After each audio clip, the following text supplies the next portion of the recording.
Hello, everyone, and welcome to the virtual Marlene Meyerson JCC Manhattan. My name is Megan Whitman, and I am the director of the Lambert Center for Arts and Ideas. I hope we find each of you safe and healthy at home, joining us from your kitchen counter or your comfy sofa. Tonight is the first of a new virtual series we launched called Authors in Quarantine, Community Book Talks with Julie Baird. This is one of many virtual ways the JCC is connecting with our community right now. So please join our email list and check our website to learn more about other offerings, including daily meditation, yoga, and art classes. While we can't see you in the building, we would really like to see you online. Tonight's conversation is in the capable hands of our friend Julie Baird. A native New Yorker, Julie began her career as a bookseller at Shakespeare and Company. Her first job in publishing was at Sanford J. Greenberger Associates. Julie started her own agency, Baird Literary, in 2004. In 2015, with 3 other partners, she launched the Book Group. Julie represents a variety of writers across a literary spectrum with special emphasis on fiction. Books she represents that were published in the last year include Inheritance by Dani Shapiro, Nothing to See Here by Kevin Wilson, Writers and Lovers by Lily King, Patsy by Nicole Dennis Ben, and our focus tonight, Dear Edward by Ann Napolitano.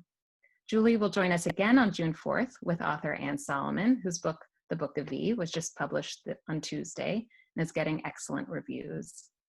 If you want to purchase that book or have yet to read Dear Edward, I encourage you to order through our friends at Book Culture, who are making special arrangements for ebooks as well as contactless pickup. And now, join me in welcoming Julie Baird.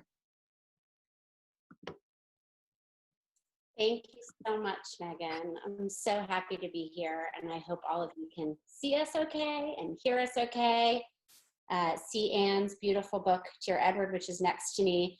I'm going to talk a little bit about Anne and how I know her and our history together. I'm going to ask her some questions. She's going to read a little bit to you. I'm going to ask her some more questions, and then we're going to invite the audience to ask us some questions. Hopefully I won't fail that technology part this experience, and then she'll read a little bit before we all go off for the evening. And I really want to thank Megan and the JCC for making this possible. I want to thank all of you for joining us this evening, and I really want to encourage you, whether it's Anne's book or another book that you may have heard about or listened to on the radio or seen in the paper, to go out, not literally, go online this week and think about purchasing a book from an independent bookstore. If your own local bookstore isn't shipping, and ours is, Book Court, which is wonderful, you can also go to bookshop.org and order through them. You would think during this time that lots of people are reading, but booksellers and authors need your support more than ever right now. So Anne and I had the pleasure of meeting in 2010. She had just finished her incredible second novel, A Good Hard Look, which is a wonderful novel about the life of Flannery O'Connor. And unfortunately, the agent who had represented her for that and her first novel had passed away, and she needed new representation. And she came to me, and she was very shy and sweet, and the thing to know about agents is that we eat what we kill. You know those like lawyer commercials where it's like, we don't make money unless you make money. So agents work on commission, and Anne was like, I don't know what's in it for you. And it takes me a really long time to write books. I have 2 small kids, and I stay-at-home mom. It's probably been 6 or 7 years. And I was like, I don't care. I had read her novels, and I had fallen in love with her work, and I really didn't care how long it was going to take her. And then it took her 6 or 7 years. In 2017, Anne handed me a draft of the manuscript that would become the novel, Dear Edward. And as I had suspected, it just floored me. It truly blew me away. It was a gorgeous piece of writing from the beginning, and it was a joy to work on it with her. We ended up sending it out to publishers and having, I think, 15 different publishers and editors bid on it and want to publish it. And we sold it to the incredible Whitney Frick at Dial Press, which is an imprint of Random House.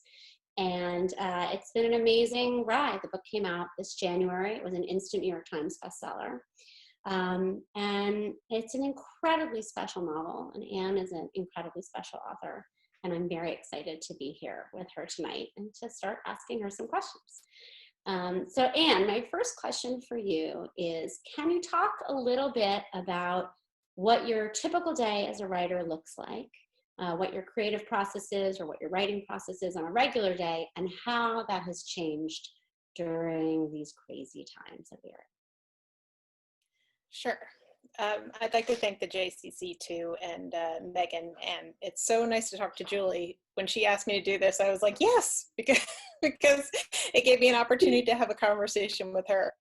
I think one of the things with the pandemic is I'm always like this. I am a homebody anyway, but you become very clear about like who you miss and like who you need and who are like people of your heart. And Julie is my agent, but she's also my friend, and she's one of my favorite people, and the opportunity to have a conversation with her on the internet or otherwise is not something I'm going to say no to, so it made me happy to be asked. Okay, so writing. Before I had kids, I used to do things like not let myself leave my apartment until I had written 4 pages or something like that. So I couldn't like go buy food or anything like that. I would wake up in the morning and then not let myself move to the next thing on my list until I had written. I worked as a personal assistant because I could organize my life around being a writer. I was either working all the time for them or I was writing all the time. But once I had kids, which has now been 13 years apparently, that all changed. And so generally I write in the morning when they have gone to school. And then I write intermittently whenever I have a chance. But I also write on subways. I write in my car when I have to move my car and repark it once a week in this insane way you do in Brooklyn. So it's regular, but it's not consistent. And in the pandemic, we live in a small apartment in Brooklyn, and I have 2 kids and a husband, so we're all on top of each other. And so my goal now has been to write every day, but it doesn't matter when, and it doesn't matter for how long. And it's actually just like one of the mental health things that I need to do every day. It's something that like stitches me together and makes me feel better. So I do it as much for that as I do for sort of getting the job done. Is it a relief to have those limitations that you had imposed upon yourself taken away, or is it a disappointment?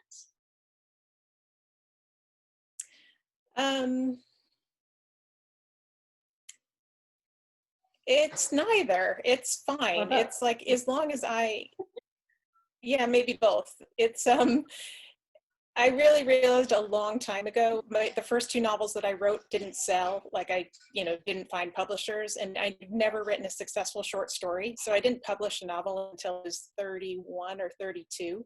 And so I had never published anything until then. And it was the only thing that I wanted to do from when I was a child. So by the time I was 28, I basically felt like a terrible failure.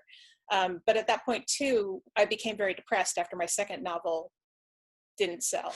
And my father was sending me pamphlets for law school in the mail.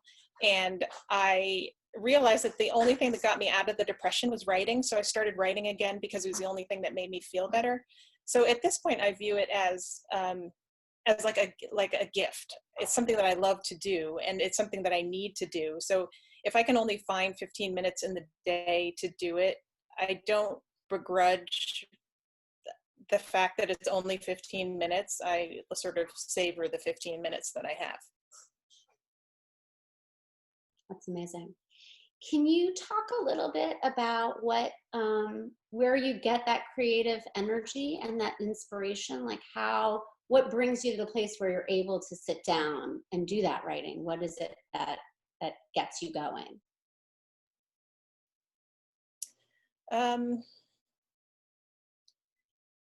It really is that I don't feel like myself if I'm not writing regularly. And also it's the only thing that I do that I feel like it uses the full potential of myself. Like it uses every nanofiber that I'm built with. So the only thing that turns on every single engine and light bulb inside of me is writing. There are things obviously in my life that turn on other light bulbs and some engines, but writing like maxes me out. And it's also the place where I feel like the most potential, where I'm like, I don't know what's going to happen next on the page. And it's so exciting to me that it's this place of joy. It's become, in the last like decade, this place of joy that I go to sort of nourish myself, and then also to see like what's going to happen next. So it's fun. I think it's amazing that you found something that makes you feel that way. I don't think I feel that way about my job too. But I don't think that everybody gets that as lucky as we do. Could you talk a little bit, about what inspired this particular book? Sure. So I became obsessed with a plane crash that was in the news. In 2010, there was a flight from South Africa bound for London, and it crashed in Libya. And there was only one survivor, a 9-year-old Dutch boy. And he was found still buckled into his airplane seat about a half-mile away from the rest of the wreckage. And he had a punctured lung and a broken leg, but he was otherwise fine. And everyone else on the flight, including his parents and his brother, had died immediately. And it was huge news at the time. It was like banner headlines around the world, 24/7 news. Most people don't remember it anymore because so many terrible things happen all the time. But I was obsessed immediately. And part of it was that social media for the first time in 2010 was sort of at a level where it's what we recognize now, where everyone that you knew was on Facebook for the first time, including your mother. And that was not the case before that. So this massive international event happened, and there were like 12-year-old girls that were posting pages on Facebook about how cute the Dutch boy was and how sad they were for him. And there was airplane aficionados who were like speculating on the internet about why the plane might have crashed. And there were leaks from in the hospital where the boy was being treated that the president of Libya had called him in his hospital room. And so it had always been the gatekeepers, the journalists, who gave us these events. And all of a sudden there was this 360-degree view. And I found that fascinating. And then also there was a picture that accompanied almost every story about the crash of the boy in his hospital bed. And he was so beautiful and so small and so broken that I would look at the picture and think, like, how is that little boy going to be able to climb out of his hospital bed and walk out of that hospital without his mom and his dad and his brother? Like, how is he going to go on and like have a Tuesday and a Wednesday and a Thursday? Like, how can he be okay in any elemental way again? And I have 2 sons, and at the time they were 1 and 3. And I think it just felt very important to me to figure out if it was possible for a child to be okay in that kind of catastrophic situation. And so I had to create a set of fictional circumstances to convince myself, I think, that it was possible, and to try in some sort of like fictional way to save this little boy across the world. And then also to convince myself that if something happened to one of my little boys and I wasn't there to help them, that there was a way that the world would make him okay. And then it took 8 years to write. So that was where I started from. It's worth the wait, Anne. Yeah, that's and right. that is what you did. I mean, I think that people hear that this novel is about a plane crash and they're sort of like, but the truth is, it is one of the most hopeful novels I've ever read about survival and about love and the way that people can heal each other. And I think you created this character, Edward, and you imagined for him a future in which he was okay. You said at the beginning that you became obsessed, and I've heard you talk sometimes a little bit about obsession and writing, and I wonder if you could talk a little bit about what role you think obsession plays in writing in your creative process. Yes, so I teach fiction writing intermittently, basically, for the last, I guess, decade. And one of the things that I started talking to my students about, I like teaching writing because I feel like I'm a very slow learner as to the things that have had the biggest impact on me as a writer. But once I figure them out, I'm thrilled to have students to tell it to. So hopefully I'll save them the like 7 years it took me to figure out something. So that's very satisfying. And this one thing was that you should pay attention to your obsessions. And the way that I think about it is that each of us, not just writers, every single person has a specifically calibrated magnet board inside of them. I picture it as like a metal magnet board that fills up your torso. And what thwacks to your magnet board is different than what thwacks to your husband's or your twin sister or your best friend. It's specifically calibrated to you. And like an example would be if you hear 6 pieces of gossip from your neighbor and one of them you're like, I need to know everything about that. Like, but the rest of it you can let go. If there's a headline that you read, for instance, obviously I read about the plane crash and I was like, I need to know everything about that. So it's that feeling inside of you that's like, something just turned on. That is that thwacking against your board. And as an artist or a writer, it's very important that you listen and pay attention to what thwacks against your board, because it has to do with your work. And our world is so noisy and we're so inundated with information and what you should be reading and what you should be watching and like what should be interesting you. And you're so benefited by paying attention to what actually does interest you. As a writer, a pattern can emerge if you keep paying attention. And also like the things that pull to you have something in them that you need to explore. And if you don't hear them whacking, then you're making it much harder for yourself. So I see it as like a great opportunity. It's a more interesting life if you are listening for what your obsessions are. Have you ever found it scary to listen to that voice, to sort of say, I don't know why I'm obsessed with this thing, or embarrassed to be obsessed with that thing, but I have to be? Yes. Yeah. I mean, I can think of 2 examples. One that I've said is that I had a sort of a woman in her 60s who was in one of my writing classes, and I was talking about this idea, and she raised her hand and said that for as long as she could remember, every single morning she would wake up and scour the newspaper for stories about dead babies. And she had never told anyone, not even her husband, because she felt that like bespoke something deeply broken inside of her. And my talking about this made her realize that maybe she wasn't broken, and that maybe there was something in that kind of story that was pulling something inside her that she needed to write her way into. So it was very freeing for her. And for me, the biggest lesson for me in this was that when I was writing my second novel, what ended up being my second published novel, Good Hard Look, I was writing it for about a year, and Flannery O'Connor, the short story writer, showed up in the book, and I had no intention of Flannery O'Connor showing up in the book. I had no intention of writing historical fiction. If you've read the book, which is all about Flannery O'Connor. Sure, yeah, eventually. But I fought it really hard. And I had read Flannery O'Connor's letters, which is The Habit of Being, which is an amazing collection. It's a big, big, thick collection, but they're hilarious and irreverent and funny. And I had read it my senior year of college as part of my final project. And then I had basically never thought about her again, because she terrified me. And also I'm from New Jersey, and she's from the South, and you don't write about someone. Oh, yeah.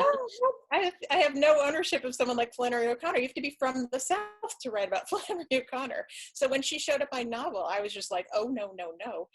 And I made it so much harder for myself, because I fought it off for like 2 years before I was finally like, oh my God, Flannery O'Connor is in my novel. But the thing is, I think she had thwacked against my magnet board when I was like a senior in college. But I wasn't listening, and I wasn't paying attention, and there were reasons that she resonated with me, but I was just like, la, la, la, la. So if I had been paying attention all along, that when she showed up, I wouldn't have fought it so hard, because I would have had a better understanding of why she was there.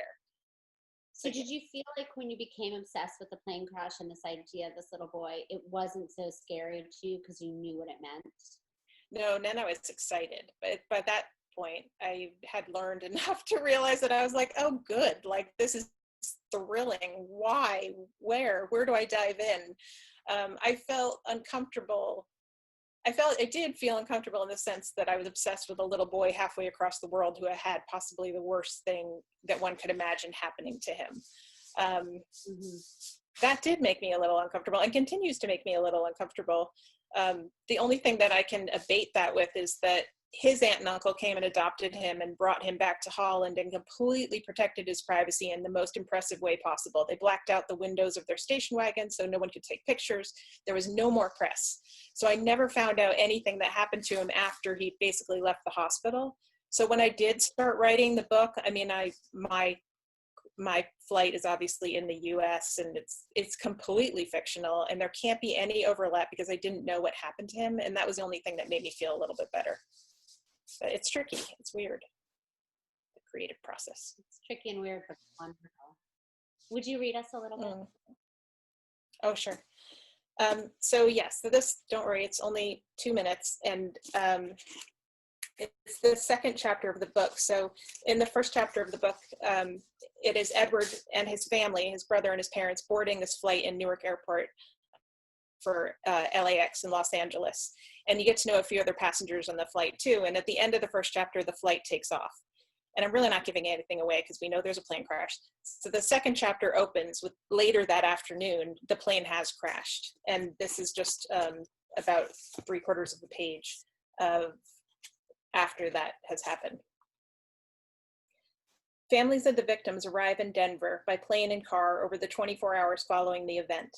The downtown Marriott has several floors reserved for them. At 5 p.m. on June 13th, the NTSB spokesman, a man with acne-scarred skin and a gentle demeanor, gives an update to the families and media in the hotel banquet hall. Family members perch on folding chairs. They lean forward as if the skin on their shoulders can hear. They bow their heads as if hair follicles might pick up what no other part of their body can. Pores are open, fingers spread. They listen fiercely, hoping that a better, less crushing truth exists beneath the facts being delivered. There is a cluster of elaborate flower arrangements in the back corner of the room, which no one looks at. Red and pink peonies in giant vases, a cascade of white lilies. They're left over from a wedding held in the room the night before. This smell will keep several family members out of flower shops for the rest of their lives. The press stands apart at the briefing. They avoid eye contact with relatives during interviews. They develop their own tics. One man scratches his arms as if he's been attacked by poison ivy. An on-air reporter fixes and refixes her hair. They disseminate the updates in live television interviews and through emailed AP reports. They focus on the quote-unquote known passengers. A plastics baron famous for building an empire and automating thousands of employees out of work. Wall Street wonderkind worth an estimated $104 million. A United States Army officer, 3 college professors, a civil rights activist, and a former writer for Law and Order. They pour facts into hungry mouths. This news story has captivated the world. Every corner of the internet has weighed in. A reporter holds up a copy of the New York Times to a camera to show the huge block headline, the kind normally reserved for presidential elections and moonwalks. It reads, 191 die in plane crash, 1 survivor. The relatives have only one question when the press briefing comes to a close. They all lean toward it like a window in a dark room. How is the boy? Every part of that book gets me, but that part especially.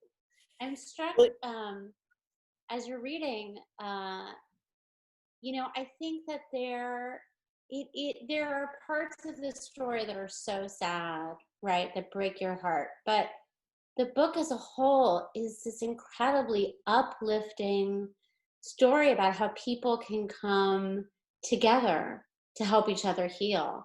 And so in a way it feels especially appropriate for us to be reading it and talking about it right now. I wonder, what was your favorite part about the world that you created for Edward, or what was the part that helped you with the darkness that you were writing about? Oh, that's funny, because I had one answer, but then you said that and I have another. I mean, I think that give me the answer and then skip the last part. Give me the answer you had. I think the answer for the darkness in the book, as far as like surviving as the reader, is Shay. I think that the girl who lives next door, who shows up in his life when he arrives at his aunt and uncle's house, is like a breath of fresh air for the novel and for Edward himself. So I feel like without her, it would be too dark. she thinks he's very similar to Harry Potter. She's got lots of theories. She's not dealing with any of his like quietness or bullshit. Like she calls him on everything. She is very helpful. And then the thing for me that I appreciated the most as being in that world for 8 years was that everyone was kind to him. And that what I realized really, as far as trying to stitch together an emotional journey for this boy, was that there was no way to do it without the people around him stepping forward in their own flawed ways and being kind to him. And I found that living in this fictional world that had so much kindness baked into it was like a joyful experience. I honestly loved writing this book for 8 years, which is insane. And I had said to Julie, I think I wrote it for like a year and a half longer than I should have. I should have given it to her beforehand, but it was Won't make that mistake again. I won't make that mistake again. I'll try not to. But I mean, I just really loved being in there with Edward and the people who stepped forward for him. I didn't anticipate that, but it was really, really good. I've heard you say that you believe that kindness is there in most people in the world, and that we don't always see it, but if given the opportunity to be kind to each other, most people take that opportunity. And I think we are seeing that in this moment. I mean, I think that every day, like you can look at the news or you can look at Twitter and you can see examples of people helping each other and reaching out to support each other and connect and grieve together, and bake together and cry and laugh together. And there is something, I think, about tragedy and emergencies that can bring out the best in humanity. And it is very uplifting to see that in people. I think it brings out the most beautiful side of our humanity. I think about, like you, I was living in New York for 9/11, and the fact that hundreds of New Yorkers rushed to the hospitals to donate blood that morning because they assumed that there were going to be survivors and they wanted to help. And then that when the sort of scope of what happened was in the news, that emergency personnel all over the country got in their trucks and cars and started driving across the country. And then as they drove down the West Side Highway, New Yorkers came out and applauded them as they drove into the city. Like, right. Which what people are doing every night, right? I mean, yes, every night. Everyone banging on their pots. Yeah. Yes. I mean, it just brings out this real beauty and love within ourselves that we don't get to show on like sort of the rat race every day of our lives. But when these special horrible things happen, we're also, it pleases us deeply to be that person. Like that's what feels best, you know. So being called upon, so being called upon to step forward in that way, like it feels like that is nourishing for ourselves as well, and we're grateful for being given the chance to step forward like that. And right now is interesting too, because it's like Edward suffered this enormous grief and the people around him come forward. Right now there's this very collective grief going on, and so people are stepping forward as well, but it's like a big dance as opposed to you know, a spotlight. It's very interesting. There sounds like in a sad book there was so much joy for you to discover in the process of writing it, and I know researching it too. Was there a part that was especially hard, or a part that was just as a creative, as a writer, just challenging for you to wrap yourself around? Yeah, I mean, the plain sections were very easy for me because there was a beginning, middle, and an end. I figured out who I wanted the characters to be. There's only so much that can happen because they were in a metal bus in the sky for a certain number of hours. So once I started writing that, it kind of wrote itself, and it was very joyful, weirdly. But Edward, anything could have happened with him. So it was his storyline, and then making sure that his emotional path felt like the microfibers of it felt correct, because it had to be so carefully, like a tuning fork had to run underneath it that rang true at every step. And so you were very instrumental in me doing a rewrite that involved Edward, because I would either have his storyline be too quiet or too melodramatic. It was a matter of like constantly pulling it back in and out. And I rewrote him and his path many times. I mean, there was one version where he was 75 at the end, where I was like, oh, this is fun. I'll see what happened in his whole life. But you needed like the tactileness of how he actually got over the event, and jumping 10 years every time didn't do that. So that took me the longest. It was definitely the most difficult. And was there something different, or is each book that you write so unique in the experience of writing it because the subject matter is so different, or was there something different for you about this book that was different from your last two novels? Yeah, the main difference was that my husband had watched me write the Flannery O'Connor book and be pretty miserable for the 7 or 8 years it took me, because it was so hard to do. And I was like going in figure eights and writing 400-page chunks and then deleting it. And I was very lost in that book and scared to death of Flannery O'Connor. So like, it was very hard. And at the end, he was like, oh my God, like if you do this again, you have to do it differently. And, and what does that mean? How different? Don't pick a favorite person. No, well, yeah, he didn't even go, he said, whatever you do next. He wasn't prescriptive about what he thought I should do next, but he was like, whatever your next book is, I think for the first year, you shouldn't let yourself write. You should only think and take notes and do research and not write pretty sentences, because like writing pretty sentences is my happy place. But when I'm writing like a scene, I can't think critically or analytically. It's like a flow thing. So I just like run into trees. I'm in the forest, like headbutting trees the whole time, which is weirdly usually fun for me, but can get very frustrating. So he was like, you need to use your brain for a year. And so that I'm just finished using my brain for a year for the new book that I'm writing too. And that was huge. Like, I was very frustrated and annoyed at him at the time, but it was like the best advice possible. And that really changed a lot for me. And I think helped me find writing Edward joyful, because I thought before I started, as opposed to like diving into the sand head first. That's amazing. I love hearing you talk about the research you did and the way different kinds of books that you read to get into the heads of all these different characters, specifically a lot of the people on the plane. That sounds like so much fun. Yeah, it was really fun. Okay, we are shortly going to open it up to questions. So please, audience, feel free to send in some questions for us through the Q&A for us to answer. But I promised Anne that I would give her a chance to ask me a question if she wanted. Okay, good.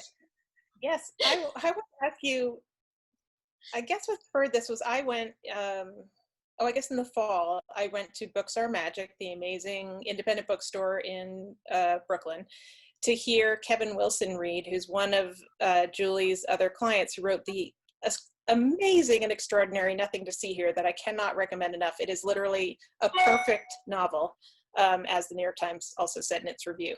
And there are many things that happen in this Q&A, because Kevin is brilliant and totally singular in the way that he approaches everything.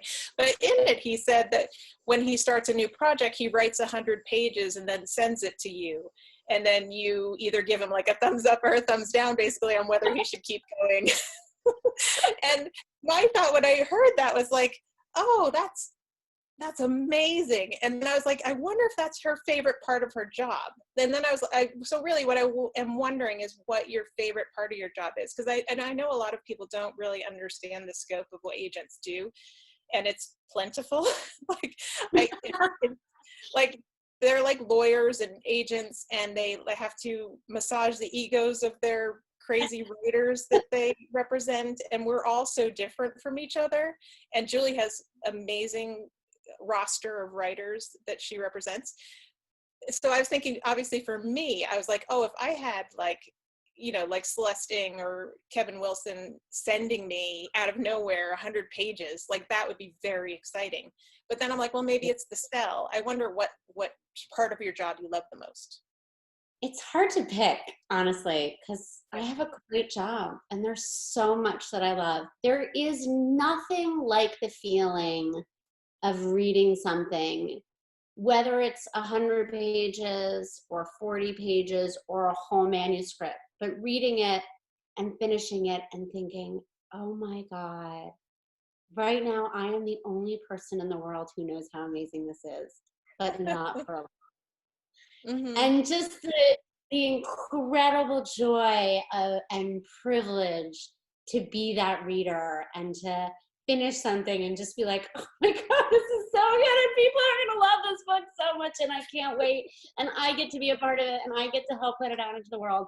I mean, that is really, you know, that moment is incredible. The moment when I have such a clear memory of you and I sitting at that Italian restaurant in Chelsea after you gave me the first draft and talking through edits where we're just like, now why would he do this? And if he does that, does it make sense that his aunt says this? And like maybe we should rethink that thing that happened and that incredibly collaborative process of editing that writers like you so generously let me be a part of is that feeds me in a huge way. I feel useful. I feel like that's my creative ability. I can't write, but I can help clarify ideas. Mm-hmm. And when I edit, I love marking up a manuscript. I love editing. It's so satisfying and fun, especially when I'm like, oh, I know what needs to happen here. I know what needs to happen here, and they don't know yet, and I know. and then you tell them, and then you come back and you've done it so much better than I ever would have imagined. Like I gave you the suggestion or I asked the question and then you solve the problem.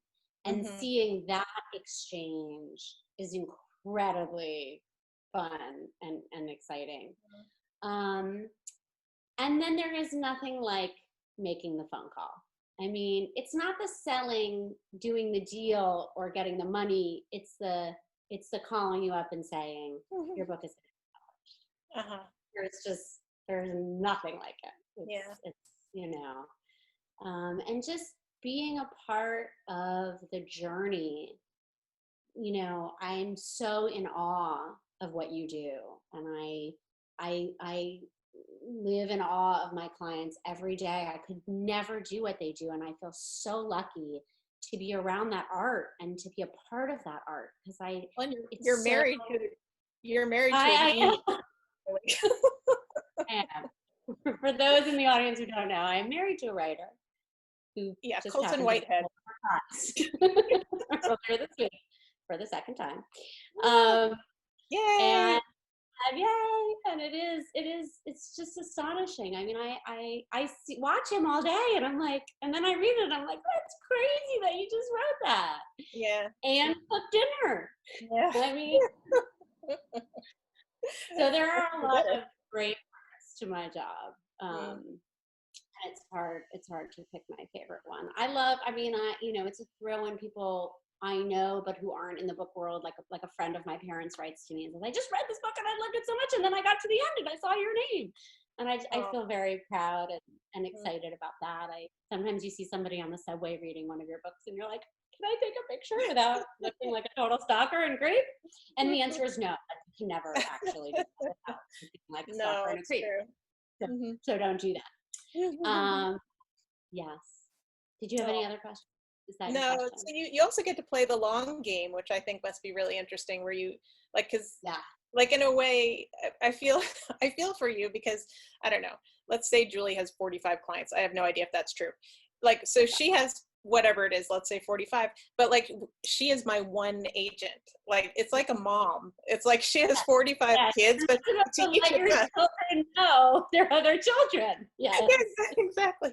So it's so interesting. Like the whole dynamic is very interesting to me, and it's really sweet that you can like sign someone and sell their first book, and then you're still like Kevin, you've been with forever. Kevin Wilson, yeah. I mean, I signed him in 2003, maybe, off of the basis of a short story I read in a literary journal. And you'll read him you're hopefully both of Yes, your hopefully lives. So yours and yeah, yours. it's such a sweet long game where you get to see, Incredible. yeah, it's And wonderful. it's incredible to watch writers like Kevin, write a book and then write a next book that's even better, and the next book is even better, and you're watching them in real time become the best version of themselves that you always knew them to be. Like, you loved the first book, but you're just like, oh my God, look at you now. Like, Yeah. it's like watching a child grow up, and not to sound patronizing, but like when they start figuring stuff out more and more, and you're like, you don't even need me anymore. I'm just gonna sit here and fangirl. I hope all my writers still need me. It's very nice to be needed most of the time. They do. Okay, I'm gonna open it up to some questions because I see them here, and I'm gonna try not to mess this up. Okay, so let's see. The first question is, when you explore things that you're consumed by, do you eventually get closure on why you're drawn to it? Oh, that's interesting. Kind of. Like, I think I eventually kind of understand why I became obsessed with this boy who survived a plane crash, because by paying attention to my obsessions over the long haul, I've realized that I'm almost always writing about how to live a meaningful life. So in the real case scenario and in the book, it's this very stark example where you're like, oh my gosh, you rise from the wreckage, and what do you do now? How do you make a meaningful life? Like, how do you take the steps forward? And Flannery O'Connor was diagnosed with a disease called lupus, and at the time you died fairly quickly from that, and she lived for like 13 years longer than she was supposed to. And during that period of time, she produced a body of work that like blew the roof off what might be possible, and she did that with like 2 hours of energy a day. So it's the same idea where you're like, she had these tremendous limitations, but she blew it out. And that's so exciting and fascinating to me. Whereas someone else, like there was another foil in that book who was wealthy and had every opportunity, but just couldn't figure out what to do. So like it took him, and that's how a lot of us live. So these choices that we make in how we focus our lives and how we use the gifts that we've been given and how we choose to serve the people around us are all within our grasp. And I'm endlessly drawn to stories of people who make those kinds of choices. So yes, it's an incredible novel. I encourage everybody to order A Good Hard Look. It's such a beautiful book. This next question comes from my dearly beloved cousin Taya, who always asks great questions, and this one is for both of us. Have I ever given you a difficult note on the book, and what was that like for us?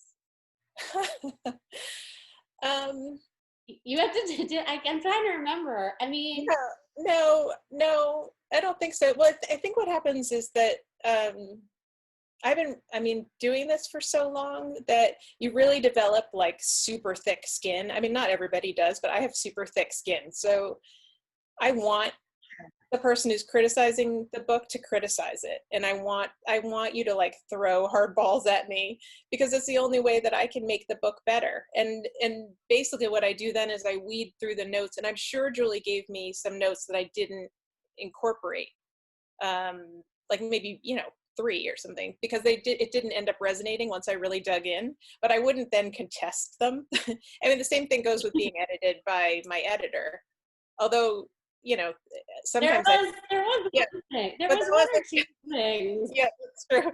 I hung on to something. Yes, my editor who's presumably watching this right now. Psychedelic mushrooms for a while. Yes. Yeah, I fought hard. I didn't. I fought hard to keep it. So yes, but eventually I saw that she was right. That she's watching and laughing at us right now. Oh, really? Thank you. And she was right, and that's all I care about. was right. And I remember that's why you picked her, because you wanted to be edited by somebody who would push you to make the best version of the book it could be. And That's all. Let's see. How strongly did the therapist impact the life of Edward? I think he was very important to him. Edward was resistant to seeing the therapist, but I wanted to write a therapist that wasn't creepy and wasn't like smarmy and actually helped him, but really by sort of guiding him towards having his own answers. So I actually I made sure there's not actually that many scenes with the therapist in the book. I think he has like a bigger weight than his actual presence, because I didn't want there to be too much therapy there. But I think the biggest thing that he forces him to face this problem that Edward has, where he feels like his brother should have survived instead of him. And that's obviously very common, survivor's guilt. And Edward was the younger brother, and his brother was 3 years older and had like a much more defined personality. And he had, a secret girlfriend, and he had a life. And so Edward feels like it was wrong that he was the one to survive. And his therapist helps him see that you're a different person when you're 12 than when you're 15. And when you're 12, you haven't necessarily formed your own life yet, but that doesn't mean that it's not still there waiting for him, and that he needs to go and create it himself. So I think his therapist helps him with that. And then towards the end of the book, he runs into his therapist at a shopping center, and he says something to him that I stole from Charlize Theron, the actress. I love that thing. Yes, I do too. So I was listening to a podcast while I was writing the book, and it's true that when you're writing a novel, especially if you're writing it for as long as I do, it's like everything comes in through the filter of like, how does this affect Edward while I'm writing a book? So everything is up for grabs. And I happened to be listening to a podcast where Charlize Theron was being interviewed, and I hope I don't get this wrong. She is from South Africa, and she witnessed her mother killing her father when she was like 12 or 13, young, and it was self-defense. And the interviewer in the podcast said, how do you get over something like that? And at this point, she was like 42. It had been a long time. And she said, you don't ever get over it. It lives under my skin. It's just a matter of learning to live with it. And I was like, oh, yes, that's exactly what it is for Edward too. And more or less, that's what the therapist says to him at the shopping center. And it has a really big impact on him. And I think all grief is like that, right? And all trauma. It's not that you get past it or you get over it or you get to a place where it no longer affects you or pains you. It's about learning how to walk around and live with it and manage it and not let it destroy you, but also that it makes us who we are. It's baked into us. So it becomes who we are is partly why we are who we are is because of what we've been through. Right. I am if you ask love you to someone read and then you lose them. section. Oh, yes. Oh, no, you say this before is very you read, short. say So if you love someone. If you love someone and you lose them, that love turns into grief, but it's still love. So you're carrying that love with you for the rest of your life. It feels like grief, but it's that love that you had for that person, and it's part of you now. And that's beautiful, and that becomes part of who you are. And that's something to be not run away from, but embraced. It's part of our living a longer life, is that you end up with more grief, but grief is love. Yeah, and then when you lose someone, the measure of your grief is how much you loved them and how they have impacted you. Yeah. Yes. So actually, I'm just going to read 2 paragraphs. It's very short. I've actually never read this part of the book before. It is towards the end of the book, and Edward and his best friend Shay are probably 17 years old, and they are sitting by the lake in their town on a summer evening. And Edward's thinking about sort of everything that he's been through. They're both quiet for a while. Maybe Edward dozes off, though he feels highly aware of his surroundings. He can sense the geometry of the lake, both its surface area and depth, and the moon, which is pinned halfway to the horizon. He can feel the loss of his brother, as if that loss has the solidity of one of the trees behind him. Edward breathes in, and when he exhales, he can feel his molecules travel out into the air around him.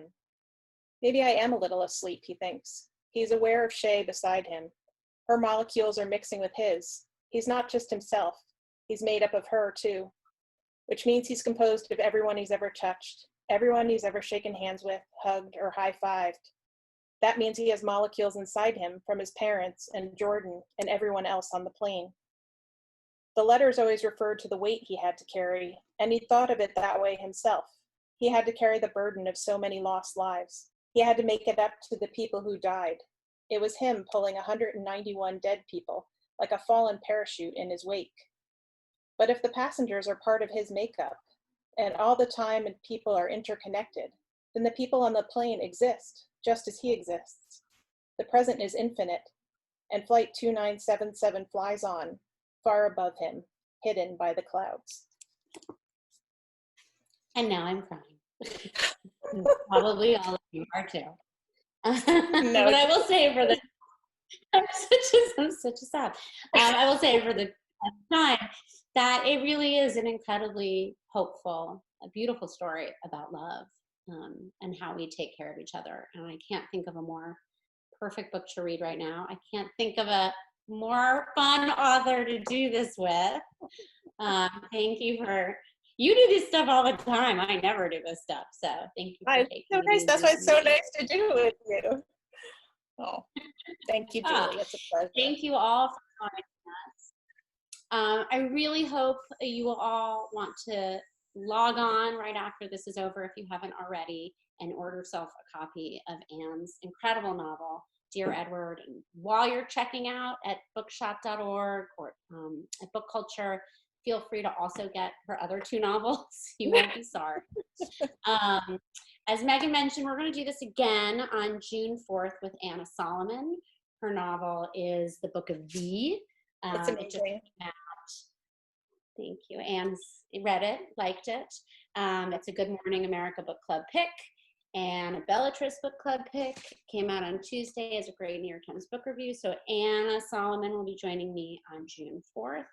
And thank you again to Megan and the JCC, but most importantly to Anne for writing this incredible novel and for giving me the gift to be part of this journey with you. So thank you.